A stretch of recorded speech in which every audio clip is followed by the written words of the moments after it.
You want the nip? I'll give you the nip.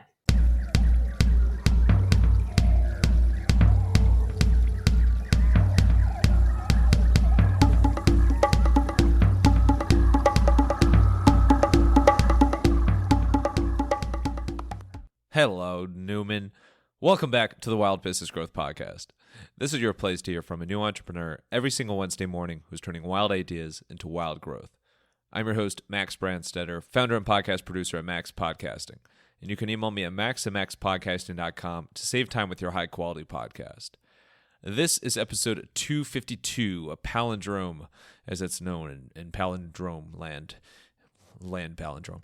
And today's guest is Sherri Langburt. Sherri is a pioneer in the influencer marketing space and is the founder and CEO of BabbleBoxx, who, among other things, creates really cool signature boxes and co-promotions for multiple brands or just one brand to connect brands with influencers. In this episode, we talk working with influencers, how influencers have changed over the years, taking naps or not, and Sherri's time at Weight Watchers and in Montreal, where she's originally from. It is Hello, Sherri. Enjoy the show.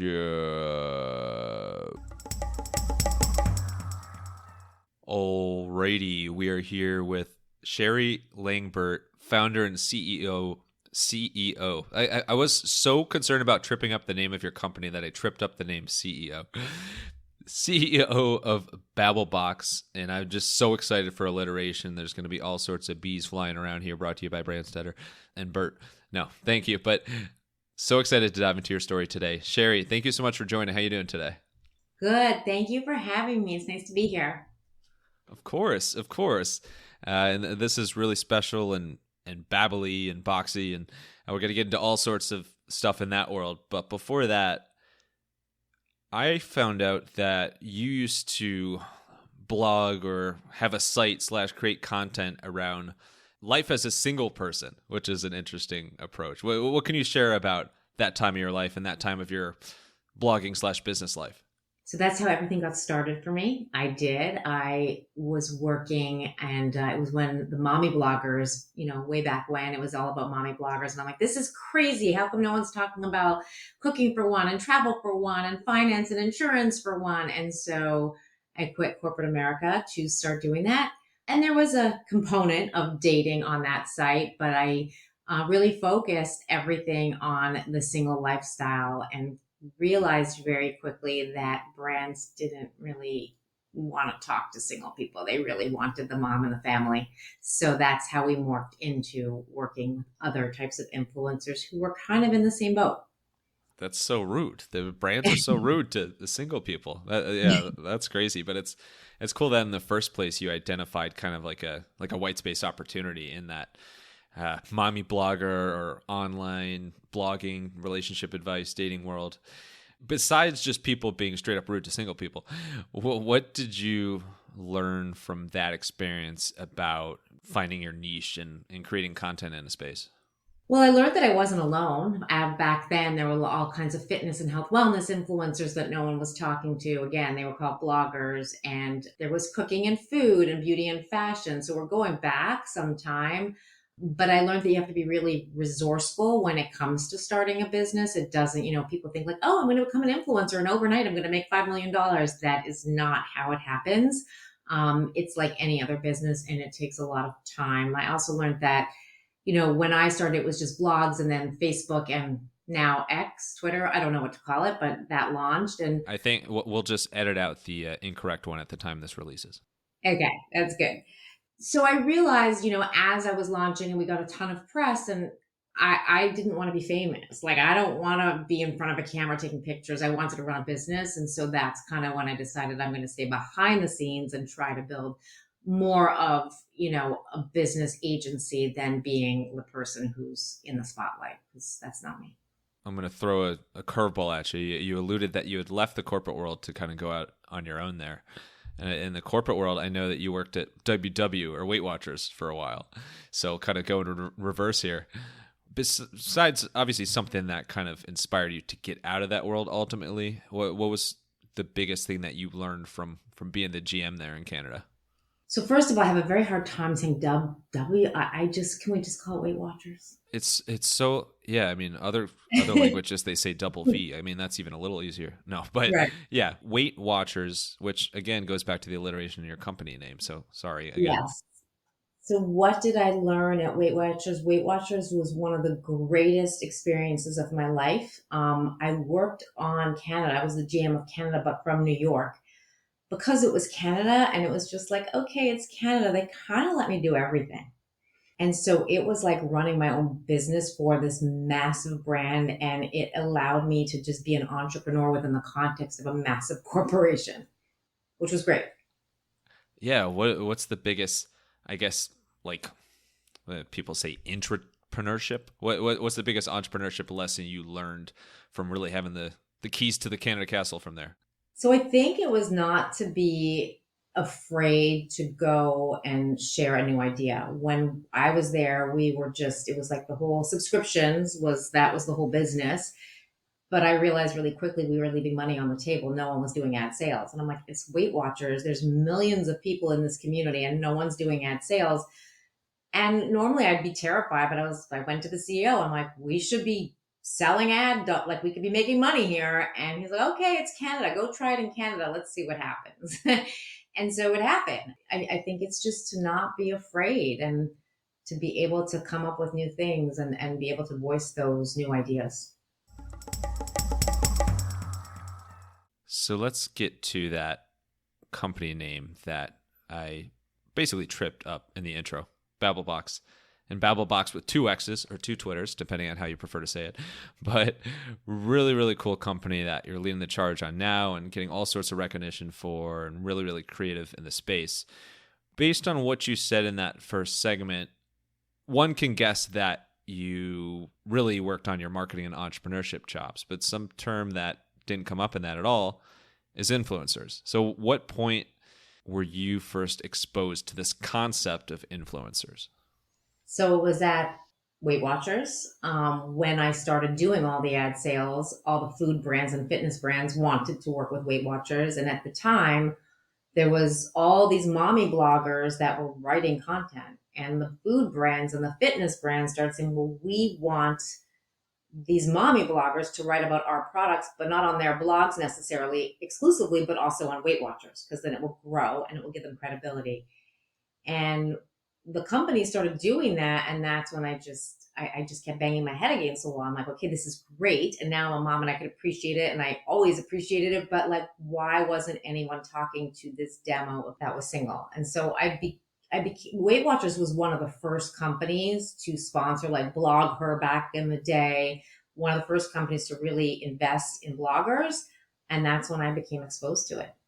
Had you heard of, like, had you started saying on social media at the time outside of the company, just like, wait a second, people are starting to get like followings, people are starting to get followings, starting to get attraction and, partnership potential out there?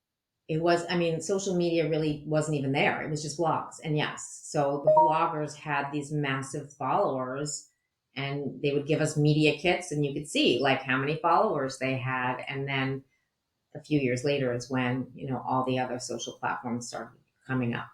When did you know that you could actually start a business in this influencer space? So it was when I started with the one blog, I got tons of press. Everyone, oh my, and it's like the movies, right? I think of the movie Julia and Juliet, and she gets, and you're going to get a book deal. You're going to get a book. That doesn't happen. I got tons and tons of press and I couldn't, kind of turn it into anything. And so one gentleman at a ad agency said, well, if you have a blog and you have some traffic, there must be other women or men like you that are not moms that no one's talking to. You should go look and find those people, because if you have 15 of them, 100 of them, 1,000 of them, that's going to become powerful. And I left his office and I started writing every single fitness and health. And there was a lot of single, like women who wrote about divorce, men who wrote about single parenting, just all these categories that no one, food, cooking, health, beauty, no one was talking to them. And that when I started reaching out, they started writing me back, yeah, you could help get us deals because no one wants to talk to us either. And within like a few months, I had like I think 3,000 influencers, like in like this, kind of Excel spreadsheet that were like ready to work with like any brands. That's a dream for anybody like newer into the space to make those connections like that. And literally that's what your business was all about. But we'll use 3,000 as the actual number. Well, I bet the exact one is probably, 3,001, maybe 3,002, something like that.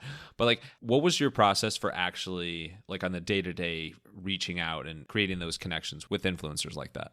I would just send emails and reach out and say, I'm like you. I don't know if you're getting any, but I would send 100 emails a day. It wasn't the influencers that were hard because they had no one, kind of representing them. They weren't the mommy influencers, right? It was more convincing brands because now I was able to go to brands and say, oh, you need 100 fitness influencers? I have them. You need 75 cooking influencers? They might be single, but I have them. You know what I mean? So it was more convincing brands that there was more than just, mom is CEO of the family and we only need to reach out to moms to do ad campaigns. It's such an untapped market and so many amazing people that you could create connections with early. How did you structure your day in those early days? Like, did you really have your calendar blocked from 9 to 5 being like, send emails, send emails, send emails? I did. I'm not the person who's going to, I've always worked from home since I started this business. We're all virtual and I'm not the person who's ever going to like go watch TV in the middle of the day. But in the early days when I had bad days, I would take a nap and I would say, okay, I'm going to take a nap. And maybe when I wake up, someone will have responded. And again, I was hoping brands or ad agencies or PR firms would be the responses. But I just needed to kind of like step away because I didn't leave my desk. By the way, I'm a huge fan of napping as well. Actually, my day got a little shuffled, but typically I was going to nap before this, and now I'm going to nap after this. I'm very much looking forward. So that I think you spoke the nap into existence with that comment right there. It's a superpower. It is. Yeah, you split your day in two. It's beautiful. So let's snooze our way over. No, I'm just kidding. So you're reaching out. Like, so that's how you got the early connections with the influencers. What about with the brands? You mentioned that it's a bit harder.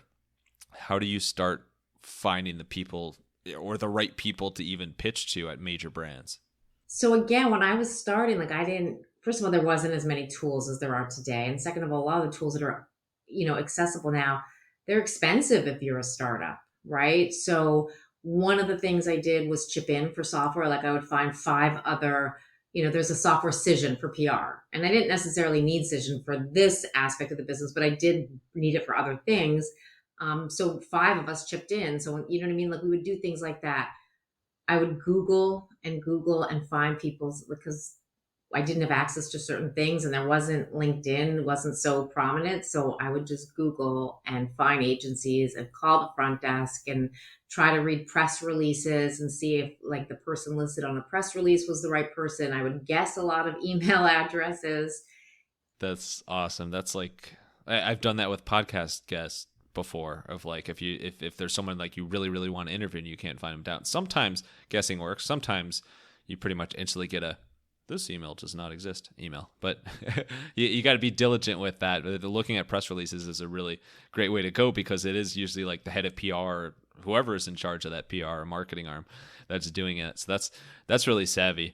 You mentioned Google, and it made me think that we are so lucky, especially when starting a business, that Google doesn't like take royalties for or take a stake of equity in each of our businesses for how much we use Google, because I feel like every day, especially when you're getting into a new space, it's like Google this, or YouTube this, YouTube that.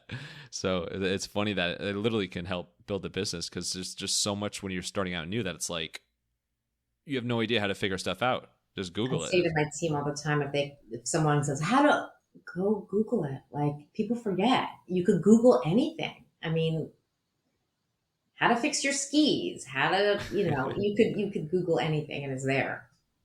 Yeah, I don't know about you, but Google's just my homepage. I mean, Chrome's like my preferred browser, but so Google's literally my homepage every time. I don't set a separate homepage. And I think part of, I guess, kind of a negative effect for that is that when you see Google all the time, you almost get desensitized to its value. you don't always remember first thing just to Google stuff. Now, when I'm sitting, watching TV and like Googling something on my phone, like I do that all the time. I feel like without even thinking, but I don't do it as much on my laptop. So that's an interesting point you raised. Can't undervalue it. And speaking of big companies, so there's Google, there's Box. That was a terrible segue, but boxes. So you've come up with a really, really cool way to differentiate and also, partner with brands, multiple brands and influencers in the space. So these specialty boxes, do you call them themselves BabbleBoxes? I'm having this debate with someone who's helping me with marketing. We have two different types of boxes. So we do regular influencer campaigns, have like what you know and have seen that don't include a box. And then we do what we call co-promotions, which are these theme multi-brand boxes. So we have back to school and gift guides. Those go in a BabbleBoxx. And then there's the custom boxes, which is when a brand comes to us and says, can you create a branded seating kit or hype box for us? And we don't call those a BabbleBoxx, but some people would say you should call them a BabbleBoxx, but I'm kind of open to your thoughts on that. Yeah, I think, well, you created them, so I think it should be whatever you feel is right. Would be honored if you change it to the Max box, but that's okay. But the Wild Business Growth box, we'll just work in a little sponsorship there. Perfect. Yeah, it'll be perfect for this conversation. But either way, whatever you call it, they're really, really cool. And I think a lot of people know that oftentimes influencers get some sort of packages like these or some sort of things or some sort of lineup of products ahead of a campaign. But the way that, and you can check it out on your website, but the way that you have them set up and create them is like beautiful. They're aesthetically pleasing. I can't believe I didn't trip over that word because I always do. They look really good, and they like are very clear about like what the mission of the campaign is and like what the things to focus on for that. Both the signature ones as well as the co-sampling ones. What was the key insight to you creating this and it becoming such a big part of your company? So, good question. We were doing regular influencer campaigns for many years. And then back in 2016, even though I had been living and breathing this, a lot of companies still didn't trust, believe, think influencer was a thing. And so there were a lot that did, but there were companies saying, I don't have budget. We don't want to spend. And I wanted to come up with something that would be more cost effective. Again, I didn't think this was going to turn into what it did, but at the same time, kept looking around and seeing all these subscription boxes, because back then it was like everything was a subscription box. And I'm like, if we put products in a box, it's going to be more affordable because you could put multiple brands and they could chip in for the media buy. And then it's going to kind of make it look like it's a subscription box. So it will be like this unboxing experience, which will create hype and engagement. So those two things kind of collided, and I just said, I'm going to go print a box and see what happens. And right away got 5 beauty brands to do it. And it worked so well that we kind of knew right away we were onto something. What was the early feedback you got from said influencers that were receiving these boxes? So it's very controlled. It only goes out to 20 influencers, right? Because they each have 50, 100,000. They're micros on these co-ops for that particular product offering. But they were excited to receive the products because in the past they had received tiny sample sizes. So our boxes, they're not tiny. They receive real size products, and brands can include more than one product. For the influencer, that was what was exciting. For the brand, it was because they're pooling their ad dollars, they save money. It was turnkey. They got a ton of content for less. And also the content looked more like kind of, I hate using buzzwords, but authentic and organic because it was sponsored. No, cut it off. No, I'm just kidding. It was sponsored by us. So, when a consumer looks at it, they say sponsored by BabbleBoxx, like the brands that were in it kind of were one step removed from being the sponsor. So it wasn't as in your face of a sponsorship. And so they loved that too. I have like an inside out question for you. Besides working with influencers and brands, what would you say has been the most impactful thing or decision that you or the company's made in order to kind of grow to that next level? Bringing on people who have passion and heart. You could have as much training, you could go to the fanciest schools. I think, and throughout my career, even at Weight Watchers and before Weight Watchers, I will always pick the person who has heart and passion over the person that just has a fancy degree. And the person who babbles. It's a bonus, right? There you go.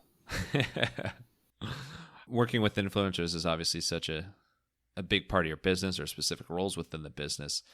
What's been the biggest change just in the dynamic of working with influencers that you've seen, now looking back to, 2015, 2016, when this all kind of started? It's shifted in the sense that in the beginning, it was more of the brands had control and the power. There was still a lot of people who would say, oh, we'll do it for free, or we'll do it in kind for product, or we'll do it on commission as an affiliate. And now I think, unless you're just starting out and you're a smaller influencer, maybe that's how you get started. But I also think the big change is that brands are taking it seriously. I don't think years ago they thought this was going to be anything. And now they realize, it is something. And we have to have like protocols and guardrails in place and treat people properly. And yeah. Yeah, it's a really interesting point. I think there's always it takes time whether you consider a marketing strategy or anything in the marketing world. I don't know why I made that sentence so complicated.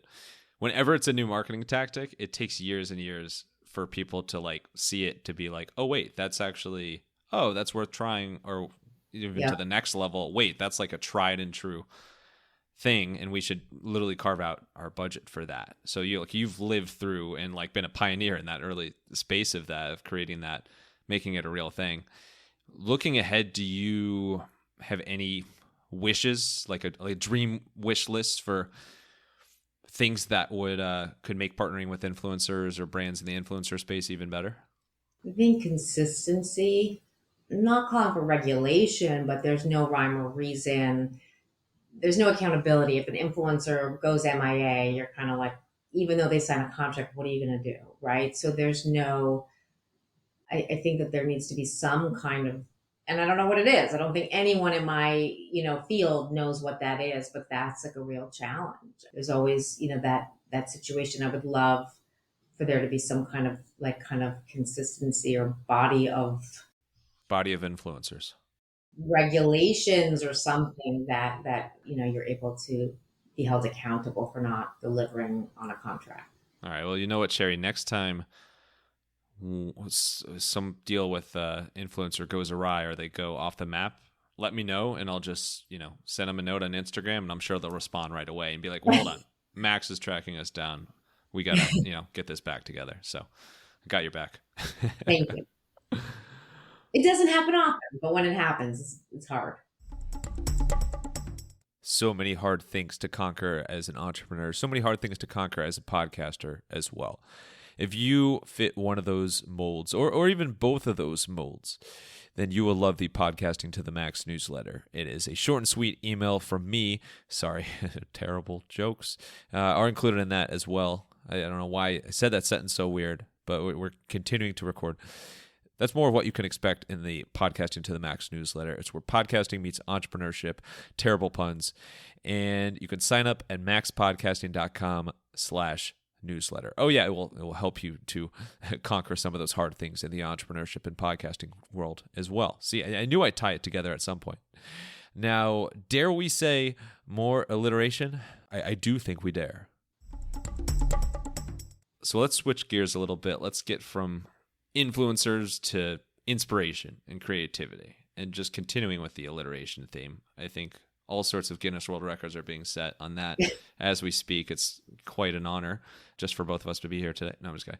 But inspiration, creativity, this is more you on the personal side, like as a business owner, but also in and out of work. What are your favorite ways to keep your mind fresh, to stay creative, and kind of keep that energy towards your business? I'm always on. I wake up very early. I don't go to bed very late. I don't go to bed at 9, but I wake up at 5:30. I think working out. And when I say working out, not excessively, I do weights every day. It makes me feel strong. And I think that's really important. And I think creatively to do other things that inspire you. So I love to cook, which is very creative. And when I'm cooking, my mind is going in 1,000 different directions. I like to walk. And I think walking, I could walk for 3 hours and just keep walking and walking and walking. And I'm walking with my recorder. So all these ideas, I'm just, kind of telling them to myself. I don't even think I listen to them ever after the walk. It's just, it makes you just a different person. By a recorder, do you mean a phone or like you have a Yeah, yeah. standalone recorder? Okay. No, no, no. When I'm walking and I'm talking into the record button on my phone. Okay. I thought you meant a separate thing No, no. like that. Okay, this is a terrible example because this makes it seem like you've been doing this since the 60s, but in the show Mad Men, when they record Yeah, yeah, stuff yeah. like with their separate thing, yeah, that's what I was envisioning at first. So, okay. No, the phone is amazing. It has so many apps to way to do that easy now. But I'm totally with you, whether it's walking or cooking or working out, like focusing on whatever that thing is, just somehow lets your brain go have recess, like it lets your brain go crazy with those creative thoughts and ideas. I got really excited when you mentioned cooking because, well, one, I love food, but two, I've said this on the podcast before as previous guests have brought it up, but it's worth restating.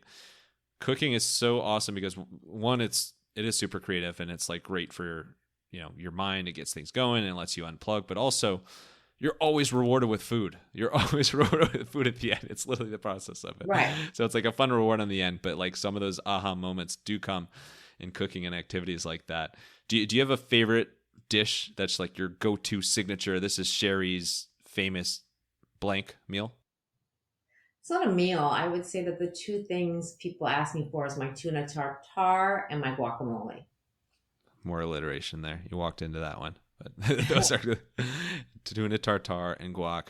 And sorry, see you, Dana. My wife just stopped listening because she's allergic to avocado, unfortunately. Oh, But no, it all sounds really good. How about working out? You say you do weights every day. Do you have any sort of regimen routine that you stick to or rotation? no. So during COVID, I stopped going to the gym like many people. And I just have all kinds of weights in my house. And I just do weight classes, like these classes online, whether it's Peloton weights classes. I can't do the bike. It's like I feel like I'm spinning around like a, you know, rabbit or hamster, whatever you want. I was like, what's coming next? Whirling dervish, all sorts of Yeah. things. But I'm with you. I can't.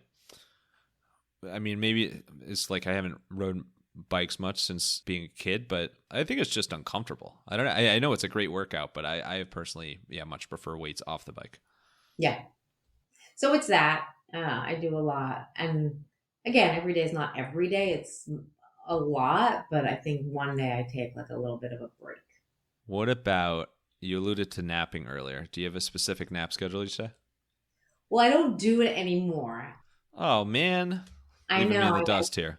I did it in the beginning when I would be, writing and writing and writing and no one would be responding. So I would like just say, okay, I'm going to go step away and then just would go nap to just nap off like the pressure of no one responding. If I were to take a nap, it would be a disco nap. I think, anytime after 3, then I'm going to be up all night. So it has to be probably at 3 o'clock. Did you say disco nap? Yes. I'm not familiar with that. What does disco nap mean? A disco nap, like you're getting ready to go out. A disco nap, like you have to Oh, nap. awesome. Yeah, Yeah. that was me in college. We would, shout out my roommates Alex and Tyreek. We would literally nap from like 11:30 to 12:15 or something, and then go out that night. That was nuts. That was crazy. I didn't know there was a name for it. You just blew my mind with the disco nap. I think maybe I made that up. I don't know, but I always called it a disco nap. Disco nap brought to you by Sherri. Yeah, maybe partner with Google and make some royalties on that. Let's switch gears a bit again, further down the rabbit holes you alluded to. I want to get to a segment called The Unusual. So disco naps and all, fun terminology like that's always fair game. But this is more you on the personal side in terms of like pet peeves, quirks, weird talents. So totally doesn't have to tie to your business at all, but it's just really, really interesting learning about people's personalities. So quirks, what is something a little quirky about your personality that maybe your family, team, somebody calls you out for, but it's just true to who Sherri is? I'm the worst dancer. I dance like Elaine from Seinfeld. Oh my, this is weird. I just saw, Dana and I were laughing about it. just on social media, somebody, it was like a minor league baseball team or somebody had a dance like Elaine contest. And so it's all these people from the crowd of dancing like, or dance like Sherri contest, maybe would be more aptly named. That's me. And then I like have a weird. I love Snoopy. So even Mm. though I love Snoopy. Snoopy just makes me smile. So that's a weird thing about me. Can you do the like Snoopy or Charlie Brown dance where they like kick their That legs I out can and do. That's stuff pretty too? much how I dance. If you Yeah. send me to the wedding, that would be. Actually, yeah, there's a fusion there. I'm not sure what came. I guess that came before Seinfeld, but Yeah. yeah, maybe Elaine found some. There was some Bennis inspiration there. How about? And I won't let you use the previous answer, but how about weird talents or a party trick, like something you're good at, but it really has no effect on your business. You're just like, it could be a memory trick or something around the house. You have a knack for it. I think I'm probably really good at like cooking like 50 things at the same time. You mean multiple meals, or you mean like to cohesively put a dish together? No, like multiple things. Like if yeah. And I think I never went to cooking school. I just could cook like 10 things all at once and then they all just come out. I think that flows really well into entrepreneurship as well as Dana's uncle Michael has said, who we interviewed him back, I think it was episode 31, a long time ago. He said in his job that he had to juggle a lot of balls, can never let one hit the ground. And I think that flows through, to cooking many things at a time or running a business where there's so many different things going on at the same time. Is like people always say that it can be dangerous and tough to multitask, but also that ability to just at least somewhere in your mind know that, all right, this is on track, this is on track, this is on track. I think that flows really well to the diverse different parts of a business. And then pet peeves. What is something that just annoys you a little bit in everyday life? Okay, so there's two things. One is like if someone's late, it's not even like what people say, oh, they're late, it's disrespectful. That's not it to me. It's the anxiety. Like, why should anyone choose to live with that amount of anxiety? Like, it causes stress. So I'm constantly trying to teach my son, like, I'm always a half an hour early. And especially because I'm not from here, so I'm always getting lost because I have to just follow my GPS, which takes me on these random routes. But why would you want being late? And the other one is like, if you're at a restaurant, the sweet and low or the sugar, I hate when it's on the table. Like it should just be put in the garbage. Like get up, put it in the garbage. Someone should put it in the garbage. I hate when the wrappers are on the table. I don't know. Weird. Yeah. Oh my God. Yeah. Well, the first part, I'm somebody who's always late. And I think the answer is what you said is I need to start planning to be like half an hour early for everything, because inevitably, I mean, it's become a joke in my family, especially Dana's side, Dana's family, where it's like, all right, we'll tell everybody, we're leaving at 10:30, but max 10:15. All right. So that's become a joke. Doesn't it cause you stress? Like that's a problem. It doesn't cause me stress, but I think it causes everybody else stress. So that's it. But for me, it's like I'm always just on. If I'm late, vast majority of the time, I'm finishing up something with work for the day, and it's like I think it's going to take me X amount of time to get done, and it takes me 3x time to get done. So, right. But then on the the second part that you alluded to, I'm like very OCD about keeping things clean and organized, and any sort of clutter. I saw this with my dad growing up, and then I'm realizing I'm just becoming my dad. Is like if something's just sitting out on its own or something, like I need to keep things organized. I need to keep things tidy, and like cupboards being left open drives me crazy. Things like that. Then I have a really bad one that doesn't fit my personality. Okay, go. This is a horrible thing, and I never noticed it. I don't seal things, so you'll go pick up like the juice, and the whole thing will fall over. Like Yeah. Always open, and so I don't leave cabinets open. That drives me crazy. Nothing's open, but if it's something sealable, like a jar of pickles, you'll pick it up and it will fall on the floor because I forget to seal things. Yeah. I've been on the opposite end of that before, and it creates some wonderful spills. But that is funny. Yeah, I wouldn't expect that. On your note of getting lost, let's get lost in some rapid fire Q&A. Let's wrap up with some rapid fire Q&A. You ready for it? I'm ready, I think. All right, let's get wild. You mentioned that you get lost all the time because you're not from here. From Montreal, super cool city. I've only been there once, but want to go back. Like, absolutely beautiful. Also, we visited in the summer and it was like perfect weather, so that was a lot of fun. But Anyway, now that we're sponsored by Montreal's tourism company, besides any like friends or family, what's the biggest thing you miss about living in Montreal? The snow. People hate the snow. I love, like, we don't get snow in New Jersey. There's an inch and people are like, oh, school's canceled. Yeah. Cancel the semester. Yeah, in Montreal, you could jump out of your window into a snowbank. Like, I'm not saying I need it every day, but I definitely miss the festivity of snow. Yeah. I'm both of those people that you mentioned because I wish winter was really short, but I don't mind the seasons. I like having seasons, but I just wish winter was really short. But yeah, living in New Jersey, it's like New Jersey, New York, there's barely any snow. And you're like, when there is snow, I want it to be like how it was, it was like for you growing up, but also like for me in Cleveland, like we'd have, feet of snow if it came down a lot, that lake effect, right across from Canada. So it all comes full circle, but I'm with you there. I've always been curious about this. Since you lived in both Canada and the US, do Americans make more jokes about Canadians or do Canadians make more jokes about Americans? Oh, Americans make more jokes about Canadians. We don't even talk about Oh, you man. Too good. Too good. Above the influence. Taking the high road. Awesome. I'm wondering at Weight Watchers if it's like known within the company, if there's like a really underrated, like, ooh, if you eat this sort of food, it's like really good bang for your buck, quote unquote. I don't know, but I could tell you I have a bad addiction. When I worked at Weight Watchers, I would eat a pack of Werthers a day, with the caramel candies like grandmothers eat. I was just going to say my grandma, I think still to this day, Grandma Adele has Werther's in her purse. I love my Werthers, and that was like my points thing. I'm like, okay, I don't know how many points it is now, but I remember I'm like, okay, this is within my points range, and I could eat it, and that was my thing.